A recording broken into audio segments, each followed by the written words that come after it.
Okay. All right, so let's now cover objections.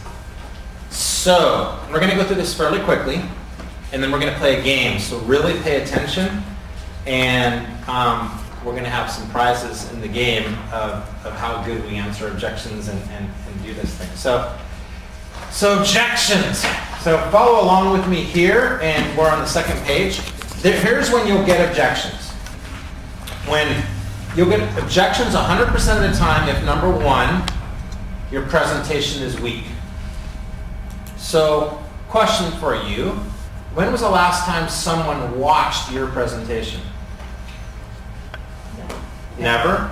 Okay, when was the last time, Beth, someone watched yours? 2 weeks ago? 2 weeks ago, okay. All right. Come on. Fall. Fall, Ryan? Fall. Okay. Rick? Oh, probably about a month ago. Okay. Ron? Wednesday? Wednesday, okay. Eric? A year ago. Okay. So that's pretty good. Did you get constructive feedback that you think will help you give better presentation? So that's normal. So your presentation is weak. 2, you're not found the prospect's real pressing issue. The prospect's real pressing issue. What's important to them? So did you qualify well enough to ask lots of deep questions? And one of the questions I always ask is, you know, Beth, what was the reason you even had me out here today? I mean, you could have been with your kids, you could have been teaching, it's your prep period right now. What was it that caused you to say, yeah, come on out? Now when they answer that question, is that pretty valuable? Heck yeah. Okay. What's the real pressing issue? Next. You haven't established a need. So unless you clearly know what they need money for, it's going to be hard to sell them on all the things that they have to do a fundraiser. Next, you have not properly qualified the prospect. So what does that mean to properly qualify the prospect? What does that mean? Do they have the ability to make a decision? Yeah. Okay. Anybody else? Well, if you're selling a certain product, if you're trying to sell them magazines, is this really an area that's going to be buying magazines? Okay, how about this? Okay, this is a technique. I'm going to write this down, called clasp. Clasp. And when the clasp on your watch comes undone, what happens to the watch? Falls off. Comes off. A bracelet, clasp on a bracelet comes undone, it falls off. So your guys' job is to clasp every single person that you're in front of when you're selling to them. Did I clasp them? Okay. So here's what it stands for. C stands for what is your current situation. What is your current situation? Who are you currently working with? Are you fundraising or not fundraising? How much money do you have? Asking a bunch of questions, but digging into the current situation. L stands for what do you like about your current situation? So how do you like working with that company? What do you like about not having money? What do you like about having money? What do you like about taking this trip every year? What do you like? The more time you can spend on like is really good because there's 2 things. Number 1, when people get to talk about what they like, is that a good thing? You think they like you more if they get to talk about what they like? Plus, when they keep talking about what they like and they keep talking about what they like, what are you doing? Are you looking for things, oh, we could do that. Oh, we could do that better. You know, you're listening to things that we can do to help them be better. A stands for alter or change. What would you, if there was 1 or 2 things you don't like about your situation that you could do differently, what would that be? Spend little time on alter, a lot of time on like. Because you spend too much time on alter, you sound like a used car salesperson. You sound pushy. What's not working? Just a little bit of time there. S stands for who is the signer? Who is the decision maker? Who is the signer? Who is the decision maker? Is that important? Mm-hmm. Okay, ever get to the end? Well, I didn't have friends, I didn't do that. Okay, well, not good. And then P stands for paint a picture. Paint a picture of what it's going to be like working with you. Show them some pictures of other things. They've gone on field trips and they've done this. Let me tell you about this other group that I work with, and I want you to imagine what it would be like if you guys are on that bus too. You're painting a picture to already put them in a position of what it's going to be like. You're working with cheerleaders. what it was like at camp and their new uniforms when they came in. I was actually there and I got to judge their tryouts, and then we got to see the boxes of the new uniforms. It was so cool that my sponsor was so excited that they were able to raise all the money this year. So you're painting a picture for them about what it's going to be like when they can do the same thing with you. A lot of times in sales, we don't do enough of that. We don't paint a picture of what it's going to be like when they're with us. So properly qualifying them is big. If you don't properly qualify, you're opening the door to get objections. Does that make sense, guys? So if you're getting more objections from somebody, I didn't ask the right questions on the front end. Next. You have not established rapport. They have to like you. Sometimes we forget. We get in there and we get right down to business, and they're an entertainer type personality. They're a happy-go-lucky type person that just wants to talk about the kids and the weather first a little bit. They want to get to know you first a little bit. For us drivers, if we don't understand that, we get into it too quick because we just want to close business and get on to our next appointment, and we haven't warmed it up a little bit. So we're going to teach in another one of our trainings in the next couple of months, Navigate, which is a technique that you learn to sell to people the way they want to buy instead of the way that we are. You navigate to the buying style of the person you're selling to. Most times we sell the way we are. So if we're like, let's get stuff done, I gotta go, we're like that, and we're talking to an analytical that wants to think through things and whatnot, there's going to be a little bit of a disconnect there. Next. You have not established credibility. What company you work for again? Who are you guys? They don't know about your company, they don't know about you, they don't know if they can trust you. You haven't used third party. You have not weaved, and let's put a star next to this one. You haven't weaved into your presentation the answers to the objections you knew would come up. You haven't weaved into your presentation the answers to the objections you knew would come up. So is that the case? Does that happen sometimes? We know we're going to get this objection. Mm-hmm. Go to PTA, we know they're going to look at 2 other companies, baby. All right? So have I weaved into my presentation the answer to, I know you're probably going to talk to 3 other companies through the process, typically, because I'd like to make sure that we're the last one, if that's possible. And I want to point out a couple things that I want you to be looking at when you talk to those other companies. See, you're weaving in the answers to the objections you knew would come up before they came up. Then more often than not, you'll win. The rule of thumb with objections is they bring it up first, and many times you've lost. They already have it in their head.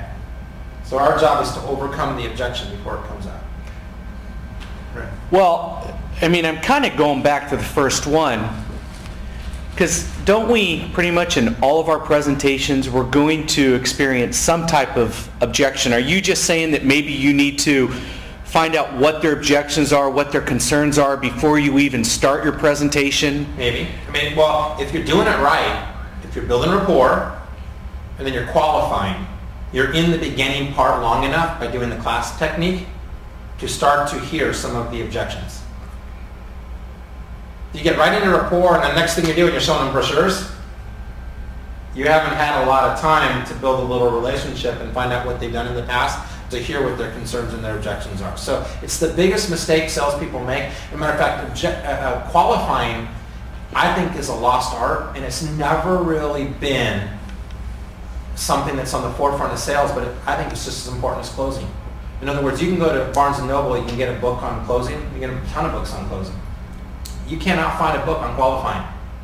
You can find a chapter in a book, maybe, but there's no books out there. There's negotiating a little bit, but there's really not books on qualifying. However, if you don't qualify and ask the right questions on the front end to know what their situation is, you will have a hard time closing, you'll get more objections.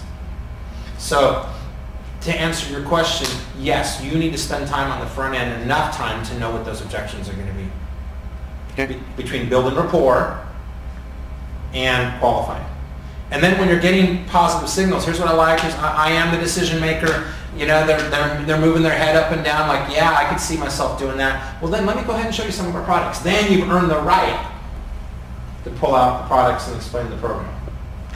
If they're like, I've many times sat in a presentation with somebody and I'll say, Rick, when we were on the phone, you were excited about talking to me. You wanted me to come out and talk to you about, your company and growing sales and whatnot. And even when I confirmed with you yesterday, yeah, I'm looking forward to it. But today, it doesn't seem like you're that much into it. It just seems like you're kind of leaning back and did I catch you on a bad day? Did I say something? If he's like, sometimes they're kind of closed-minded and they're kind of leaning back and they're not into it. It's better to bring it up. Did I say something wrong? Like, oh my God, I'm sorry. I just had a rough morning. Or you said something a little bit back that really didn't bother me a little bit. We did a fundraiser did that before and it was a problem. And if you don't look them in the eye and really watch their body language and bring it up there, and they don't tell you, then you leave and you never got the deal, or you were presenting and they're not giving you warm loveys back, that's huge. Okay, so being sensitive and not being afraid to back away and say, hey, did I say something wrong? Are we okay? Oh, it's not you. My kids today, man, they don't, sometimes they're on Fridays, they just want to get at it. You think you're bonding with them when you can be at that level with them? Heck yeah, that's huge. It's huge. Okay, so in order to avoid objections, be prepared for them. Being prepared to receive objections means you're doing all you can to weave into your presentation the answers to the objections you know you're going to receive. A great way to do this is to have powerful testimonial letters. I want you to circle that, underline that.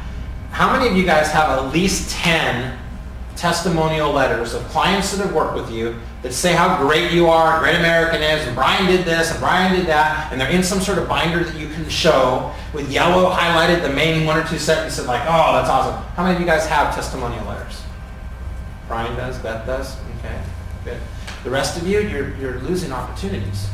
So what I used to do when I go, if I had an appointment that was 4 or 5 days out, what I would do is I'd have my assistant, her name is Cindy, she would photocopy 6 testimonial letters, good ones, that I would highlight the main points in there of things that I knew they might give me an objection on. And then I'd send it off in just an envelope with my business card saying, looking forward to seeing you Thursday. And I can't tell you how many schools I went into and they said to me, hey, we're looking forward to working with you. When can we get a fundraiser set up? I didn't even show them what I did yet. But the 6 testimonial letters totally built credibility for what we did before I ever showed up. Now, I got to think through that, but on big accounts, is it worth it to take 10 minutes and pop a few letters in an envelope and looking forward to seeing you Thursday? That's huge. That is huge. So they're called champion letters. Now I have over 100 testimonials in my computer of clients that I've worked with over the years. The goal is to get to 100. So if you're at 7 right now, what's it going to take to get to 100? And now you're going to be asking for them more often. Now you're going to be thinking about them. You're going to be going for them. It's a big deal. Okay. I have a question Sure. on the letter. Sure. For some reason, it's get the time for them to actually do it seems to be harder than saying yes, they would be a referral. Have you had schools ask for you type up the letter and I'll just...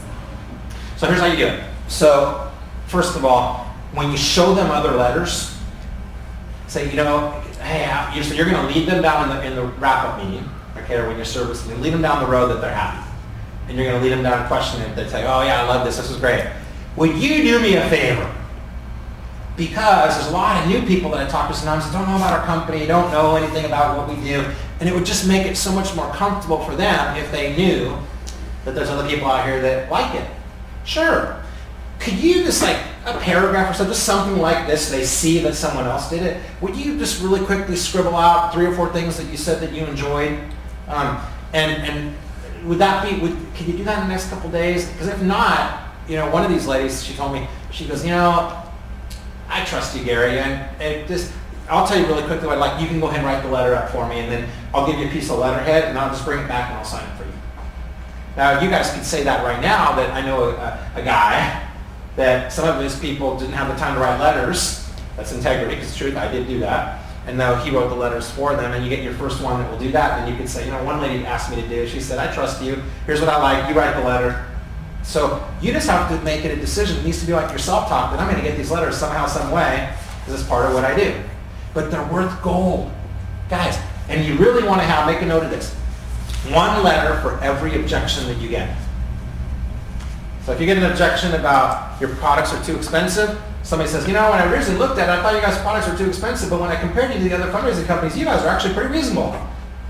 Or, you know what, we switched from one cookie dough company, we were used to be with Otis Monkmeyer, and you know, we were not sure if we wanted to switch to you guys, but oh my gosh, the cookies tasted good when I tasted them, and your guys' service was incredible, and your assembly was the best, and I'm so glad I switched. Now that's so much better than you saying that, if you can have a letter like that. Now, how do you think you get a letter like that? How do you think you get a letter like that? You ask for it. You ask for a letter like that. And we, just like referrals, we sometimes don't remember. Are you guys starting to see the importance of the 15 minutes a day? Going back and studying these things that we teach in these trainings and going back and reading books. And we sometimes get away from the basics, the blocking and tackling. We get away from it. But gosh, what if we make a commitment that we're going to get polished with our technical selling skills? We're going to get polished with these little things so that we slow down a little bit to then speed up. We slow down to then speed up. It's huge. So there's 3 reasons why salespeople face objections. Skepticism, misunderstanding, and stalling. Skepticism, misunderstanding, and stalling. So you're getting objections out in your territories because they're skeptical. I'm not sure about you or Great American. They don't understand everything that you do, or they're stalling for a variety of reasons. So let's get into those.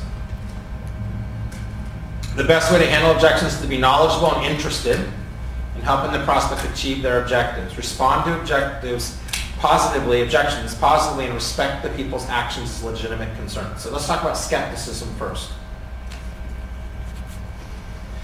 You get skepticism if you promise too much. Here's what weak salespeople do. They're not comfortable with their closing skills. So what they do is they get in there, oh, we do this, oh, one more thing we do this too, and we do this too, oh, one more thing, you're going to get a bonus, and we're going to do, you start saying we're going to give you so much, they start to go, wait a second, this is too good to be true. So don't promise too much. Failing to establish rapport.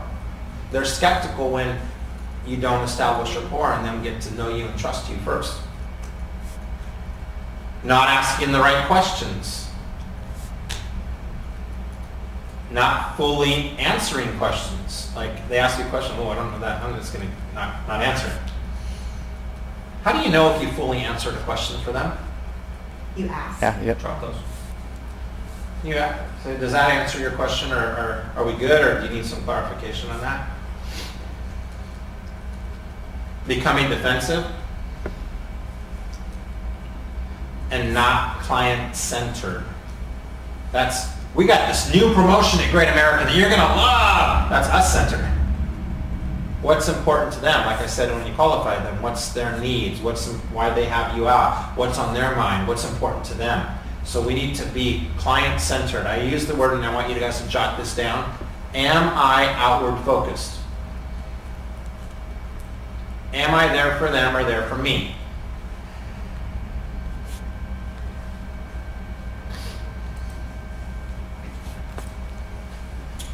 Do I rush too much?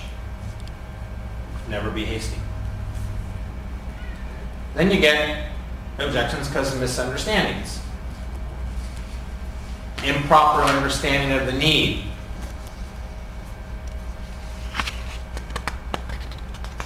Inadequate goal definition.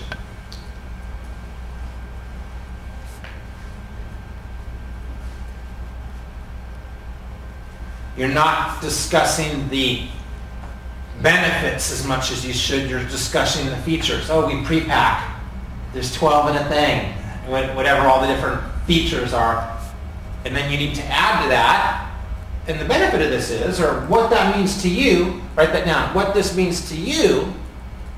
So attaching to your features benefits as often as possible.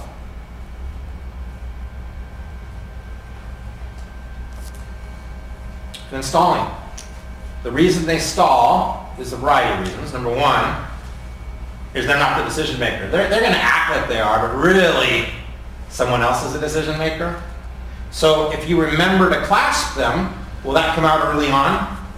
So let me ask you guys, I already know the answer, but what happens if you find out early on in the qualification stage of the presentation, 15 minutes in, they're not the decision maker? What do you do? Ask when you can meet with them and the decision maker.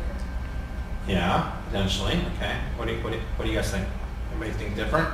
Would you still go through the presentation? Yes. Okay. Would you do the full presentation? Yeah. Okay. So here's what I would do. I'd say, so obviously it's important that you know what we're doing up here today, because I know you're partially involved in decision making, or you wouldn't have me out here today. But I would like to go through the presentation at least enough with you to know if you're fully 100% behind it.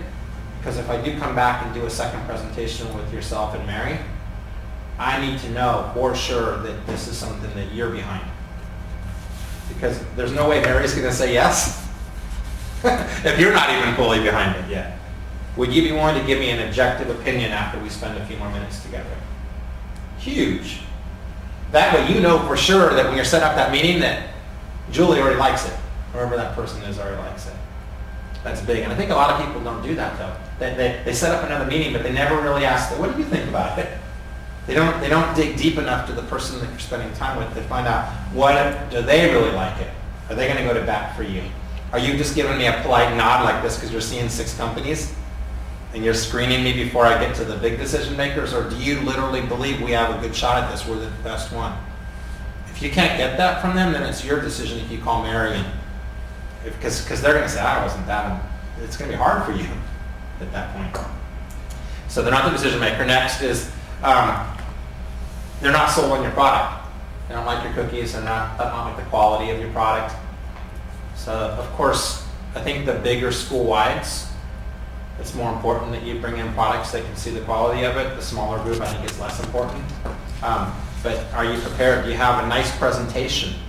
When you're presenting to the big school-wides, are you coming in? I mean, you guys, the showcase catalogs that you guys have now compared to what we used to have, oh my gosh, it's like, what can't you buy? I mean, everything's in those things. But do you think that they're going to want to see, God, they spent that much on the actual brochure, does the product look good? Okay, because they're concerned about what the image is to the other parents in the school, that they made a decision that, like, not good quality is coming, so bring it with them. Next one. They want to get other proposals. So they're going to stall on you if the real reason is they got 3 more meetings coming up.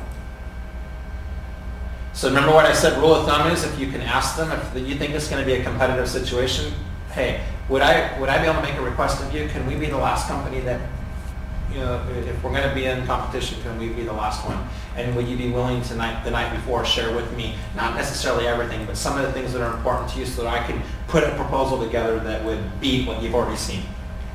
And if we can't, then of course you're going to work with somebody else. And they'll say, sure, we'll let you know what we got so far. We're like this company, this is what we like. Gosh, if you could get pre-approached like that on how to sell them, that's huge. Half the time you ask them to do that for you, they'll do it for you because you might be the only one asking. Or guess what? You might be the only one that didn't ask, and the other guy that's a good salesperson asked to be last. And asked to say, what's Great American offering you? And then you're not going to get it. Does that make sense to you guys? So always try to be last. He or she's too busy to talk to you right now, and product's not budgeted. So an obvious question to ask is, how can I handle these objections? So I'm going to talk to you now about what we call the 7-step process to answering objections. And this is going to be part of our contest that we're doing today, is knowing in your head how you do what we call transition, or what we call cushion, or even like pillow an objection. So when someone gives you an objection, do you want to write back, like come back at them? No. You want to cushion it to make it natural, and then come back at them with an answer. Does that make sense? Mm-hmm. And you don't want to have your little cheat sheet or your little notes to say, how do I do that again? You want to have this in your head, which is memorization. So here is how you do this. 7 steps. And so how many of you guys in here are good at memorization? Nobody? Oh, okay, you got to take memorization. Depends on how much. Am I going to have to memorize this whole page? Or yeah, I'm going to teach you how to do it. Okay. So if I could show you guys how to memorize that page, would that be something of value to you? Yes. Okay. All right, so we're going to do that right now. All right, so it's kind of ridiculous the way the images I'm going to give you, but it's called visualization.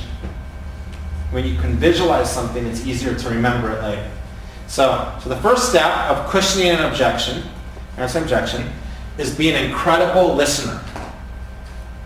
So I want you guys to imagine In the middle of this room right now, right in the middle, right here, is a big ceramic, artistic, huge, like something you see in like an airport when you're walking through the airport. They got all that artwork and crazy stuff. A big, huge ceramic ear in the middle of this room. And ear stands for listener. Does that make sense? Yes. So can you guys picture like a big, picture a big ear? So next time if we come back to this hotel again next month, 1 month from now, we should be able to remember these 7 steps. And you walk in here and there won't be an ear in here, but you could visualize there was a big ceramic ear in the middle of the room. That's the first step. Next step. Is it the real objection? So when they give you an objection, we're not the decision maker. We work with this other company. It costs too, whatever their objection is. Okay. Do you guys know that quite often they will not give you the real objection first? They're going to give you some excuse, and they're going to hold back the real objection because subconsciously they don't want to tell you what the real objection is yet because they know you're going to overcome it and you're going to quote unquote win. So quite often the real objection is a second or third thing. Does that make sense to you guys? All right? So I want you to picture next to this big ear is a huge fishing pole. Does anybody here fish? Mm-hmm. Okay, all right? And so, but it's cemented into the ground. So it's a big fishing pole with a huge reel, like almost like a ship, like you know how the big steering wheel, a big reel. Okay? So what do we got in the middle of the room? Ear. Ear. What does that stand for? First step. Listening. So we got to listen, got to hear their objection out. And what's the second step? What's their real objection? What's the real objection? Is it that the real? You're thinking this in your head now. Remember. Okay. Now, third step. Feed back the objection. Feed it back to them. Make sure you heard them right. So I want you to picture that around this whole room is shelving. Maybe 3, and it's not really shelving, but right here, but around this whole room, there's 3 levels of shelves. And on one shelf, right over there, is a feed bag. You guys know what a feed bag is? Like a bird seed, like a farm feed bag. It's a burlap sack with feed in it. It's like a feed bag. Feed bag stands for feedback. So we got 3 things so far. What's the first thing in the middle of the room? Ear. Ear. Okay, what does that stand for? Listen. The next to the ear is what? Fishing pole. Fishing pole. But Real. Is it The real. what? Real. The real objection, right? And then what's the next step? Feedback. Feed it back to them. What is it? It's over on the wall. Feedback. There's a feed bag over there. Okay. You guys starting to understand how this Yep. memorization thing works? Okay. All right. Next thing. Don't fence with them. Agree with them. So a lot of times they're wrong, or we want to right away answer the objection. We don't cushion it. No, that's not how it is. And that's not how you do answer an objection. So you need to make them feel comfortable. There's a dialogue back and forth. So it's don't fence with them. So now I want you guys to imagine that around all these 3 levels of shelving is little like metal fence like gates, because we're in earthquake country here in the Bay Area, and the feed bags would fall off the shelves if there was an earthquake. So there's like a metal thing kind of going, little like fencing around each of the shelves. Does that make sense to you guys? So we don't want a fence. So we prefer, it's not real attractive to have fencing around the shelves, but so don't fence with them. But imagine a fence in front of these feed bags. Okay? What's the first thing? We need to be good what? Listener. Listener. What's the second step? It's a real objection. Is that you don't say, is that your real objection? You say, besides that, would there be anything else? Is that your real objection? You're going to sound like you're confronting them. That's not cushioning. So besides that, is there anything else that would, or is that the only thing? Next, feed it back. So if I'm hearing you right, okay, what you said, you're feeding it back to them. Now, why would you feed it back to them, by the way? Clarify, make sure you understand. That's right. So They know you understand. yeah, and it shows you're what? Listening. Listening. What do you think the biggest reason you feed it back to them is? So that they hear what they said. That too. Sometimes they answer their own objection. All right. The biggest one is it gives you a few seconds to think about how you're going to answer. You need that thinking time. You need to kind of digest in your own mind about how I'm going to overcome that objection. So fourth thing is the real objection. Don't fence with them. Fifth thing is let them know they're not alone. Oh my gosh, you're the third person that's told me that this week. They're not fencing with them. You're like, oh yeah, your other people are with you. It's okay. So now, guess what's on all the shelving all around this whole room? All these feed bags. There's a ton of feed bags around this room. So at first there was one, but now you guys imagine there's feed bags everywhere. We could feed an army in this room because there's feed bags everywhere. You're not alone. First thing is, what's it? Big what? Listen. Big ear. What's the big ear stand for? Listening. Listening. What's the second one? Really? Real. Is the real objection. Besides that, would there be anything else? What's the third thing? Feedback. Feed it back. What's the fourth thing? Don't fence. Offensive? Oh, totally. I totally understand. A lot of people feel that same way. I'm with you. What's the fifth thing? Feedback again. You're not alone. There's other people that feel the same way. Okay. Number 6. What we found was, this is where you're going to answer the objection. Now, I want you to imagine, I want you to make a little note on your paper, golden nugget. Golden nugget. That's your answer to the objection is your golden nugget. And at the bottom of the fishing pole, where the reel, there's like a golden coin there. That's where we're fishing. We're going to get, what we found was, and that's we're going to fish to show them, they can see we caught the fish, we caught the golden nugget to overcome the objection. And then the last one, and then you ask a question to set them up for the close. So at the very end, what we found was, now after I shared this with you, or after you've kind of heard our company's philosophy on this, or does that make sense? Can we move forward? Because I want to make sure you're comfortable right now. Can we move forward and then continue with the presentation? Does that satisfactorily answer your concern? And then you can move forward. Does that make, because if you haven't, it's still hanging there. It's going to be a reason why they don't work with you. You can't close if there's still objections kind of hanging there.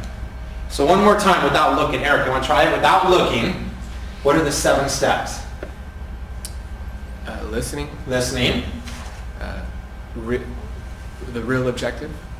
Yes, is that, besides, now guys, make a little note on your paper. You're not going to say, is that the real objection? That sounds like you're confronting them. So besides the money, or besides the time, I know your teachers don't have a lot of time, besides the time, would there be any other reasons why you wouldn't be able to do a fundraiser with this? So the question there is going to be, besides this, is there anything else? Okay, that's right. Is that the real? What's the next one? Feed it back to them. So if I'm hearing you right, so this, when it's a transition line I'll use there, so if I'm hearing you right, what you're sharing with me is you don't have a lot of time as a teacher, so you'd want to be really comfortable that this fundraiser doesn't take that much of your time. Am I hearing you right on that? Yes. And do you guys notice I'm nodding my head a little bit like that? Why do I nod my head a little bit like that? Gets them to... Then they're nodding their head a little bit like that. Now, at this point, they're feeling heard, right? So if I'm hearing you right, you're saying that you're concerned about time. Now you're thinking, okay, can I help them? Can I hire an assistant? Can I do pre-pack? You're thinking in your head all the things that we do that won't take that much time, but you're building up to that rather than right away. No, we do pre-pack. We do all that work. That's not how you come in there. You've got to build to that. You've got to cushion it. Okay, 4th thing? Don't fence with them. Yeah, I totally get it. Teachers have a tough time. It's difficult, man. You guys, you're underpaid. A lot of times you're working your tail off. You're here till 5 or 6 o'clock at night. You got to go home and grade papers. I totally get it. They're not alone. You're not alone. That's right. All right. Next. Well, you're not alone. So, Give you a hint. It's at the bottom of the fishing pole. Golden. Okay. What we found was, remember, we found the golden nugget. We found the answer. yes. So, but what we found, so quite often teachers don't mind spending 15, 20 minutes on this thing if they can have some help and we can show them how it's easy. Yeah. Okay. Cool the nugget and then close. And then set them up for the close. Have I, to your satisfaction, have I overcome your concern so that we can move forward to the next? Are you comfortable? Or are you still a little bit worried about the time it's going to take? Yeah. No, I'm okay now. That's a mistake salespeople don't do. They go right over the objections, and then they may not come up, but they say we need to think about it at the end. And then you walk away, you didn't get it. They were still stuck on that not high enough profit percentage. Too much time. We work with someone else. I got a relationship with Ron Reynolds. I've been working with him for years. Gosh, You know how many times I bet you people went in and never even knew it was just relationship but still presented? I did at least a couple times. You had such a great relationship with your schools, no matter what, if people went in and they weren't going to switch. Does that make sense? But I want to know that. I'm going to say, I would always go in. I went against you a couple times, probably didn't even know it, okay? I didn't get it. But I would say, I know you got a great relationship with Ron, okay? What would it take to have you try something else? But I'm bringing it up, and then I'm moving past that. It's huge. Okay, so if I were to ask you guys in a month from now what the 7 steps are, would you remember them? Yeah. Pull them out that morning. Of course you guys are going to pull it out that morning. What happens if for the next month, honestly, every time you got an objection, you were a little more polished now in the way you answered objections? Might you close a few more deals? Yep. Like, yeah, we got a good product, we got a good company, but sometimes somebody else is in there a little bit more polished than we are, right place, right time, and we weren't polished. So these 7 steps are huge. So here's some do's and don'ts, and then I'm going to let you guys look at some of the objections, and we're going to play a game. So here's do's. Always maintain positive attitude, be enthusiastic. Always remember that objections are a natural and integral part of the sales process and should not be considered as a personal insult. Always maintain good eye contact, even when under pressure. Always listen attentively to an objection. Always acknowledge the objection and then express your thoughts. Always justify your viewpoints with testimonials, documentation, and references. Don't never knock down or degrade your competition. That takes the focus off you and your company. Never say anything negative about your own company. I don't care if Great American screws up or a shipping company screws up. You never demean your own company in any way. Even if they did something wrong, you've got to get around it. It's, oh my gosh, those things happen sometimes. Hey, I'm here to help you. Never knock down your company. That's good. Oops. Never be defensive. It's a negative approach to an objection. Never lose your temperament with the customer. Never let an objection go without an answer. So what I want you guys to do is, there is in your packet, there's certain objections. I'm going to go through a few of them, but I'm going to give you guys, I'm put a little music on, about 5 minutes to go through the objections that are in your packet. Those of you that are watching this around the country, this will take you 5, 10, 15, 20 minutes to go through the objections that are in your packet. It'll be quiet time. And you'll go, oh, I kind of like the way to answer it. And what we've done is we put like a soft way, a little bit more aggressive way to answer it. Like if you're dealing with a powerful activities director or athletic director that just wants to get to the point, you can be a little bit, I don't want to use the word cocky, but a little bit more to the point and kind of have fun with them when you answer it. You're going to do it different ways with different people. But for example, when they say your products cost too much, or really powerful, and everything's about, write this down, it's about the word tracks. It's about what you say. You can have great energy, but if your words aren't right, one other person may get it, you don't get it because your words weren't right. It didn't come out of your mouth right. So when they say how much do you think it is? How much too much? So they said, gosh, your guys' products are kind of expensive. Well, how much too much? I don't know, it just seems like it's expensive. And then you're able to kind of really dig deep into it. Or compared to what company? I don't know. Sometimes people's objections are natural responses that they haven't even thought through. Because if they think about it, probably we're the same cost as other companies. But they just say it, and this causes them to kind of come out with it. Or compared to what? Or this one's kind of for a person that you've got a good relationship with that's kind of cocky. I can appreciate that. I'm sure you will agree with me that most things that are in value these days, like what I've shown you here today, may seem like they cost you much, but really the fact of the matter is you can't afford it, can you? Just kidding. Okay, but are there people that you have a good relationship with that you could joke with sometimes, and you could probably change the verbiage around a little bit and get away with something like that? Absolutely, you could. Just send information. You guys ever get that? Just send me something. Well, when they say send me something, they're politely blowing you off. So, certainly, whom do you recommend I send it to? Dig a little deeper. What would you like me to send?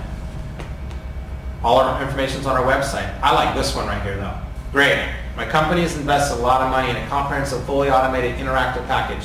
It's highly sophisticated, fully interactive package, stands 6 feet tall, weighs 175 pounds in response to Gary, or whatever your name is. When would you like me to stop by?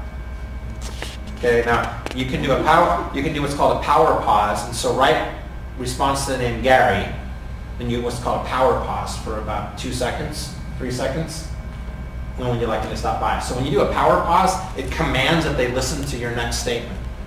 Write that down. When you do a power pause in your start, when you do a power pause in your presentation, when you do a power pause in anything, it commands that they listen to the next thing you're saying.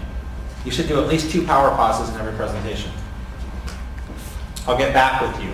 I'll need to speak with my boss. So what I want you guys to do is I'm going to put music on, and for about 3 to 5 minutes, I want you to look through the objections. I want you to look through the I want to think about it objections, which is near the end of the packet. There's a lot of good stuff with the I want to think about it. I want to think about it means you haven't brought enough value yet. Okay, you haven't put them over the edge to say yes.